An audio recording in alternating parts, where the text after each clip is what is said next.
The operating system of our organization is our culture.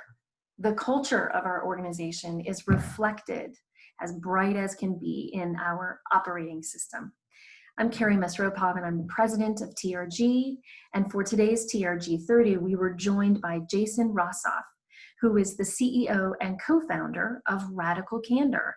And my main takeaway from our time with Jason centered on this notion that our organizational operating system, that is, how we work, the ways that our teams are organized, the ways that we work, that's our operating system, is our culture. And Jason had 3 key ways that we as leaders can improve our operating system, therefore improve the culture of our organization today that felt so important given today's landscape. The first way that we can do that is to make completely transparent that operating system. Really ensure that we are telling our full team and repeatedly telling them how this operating system works and the outcomes of that operating system. The second way that Jason encouraged us to improve our operating system, our culture, is to make sure that the description of our operating system is accurate.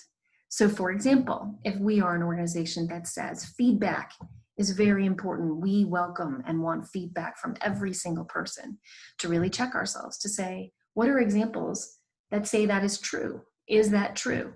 And if it's not, to adjust and make sure that the definition of our culture is in fact true.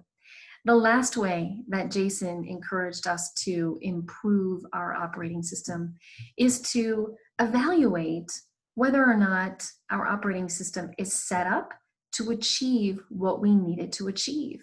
So for example, right now we need to ensure that we are working very nimbly, very with a great degree of adaptability.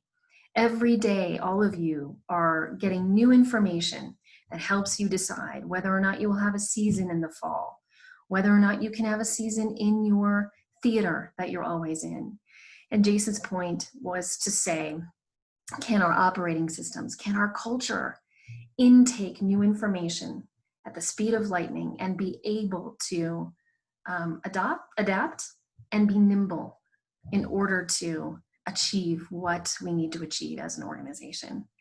A sort of a bonus takeaway that I had from Jason today was this point, and that is we are all fighting for survival. And what happens to human beings when we're fighting for survival is we tend to be very insular.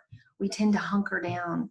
And Jason encouraged us to fight that urge and to make sure that we are garnering outside of our own echo chamber expertise that we can learn from.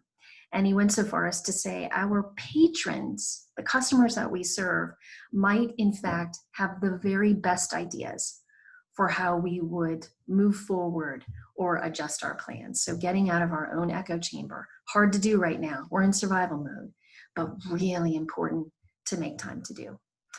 That's the roundup from this week's TRG 30. I hope to see you next week. Thanks so much.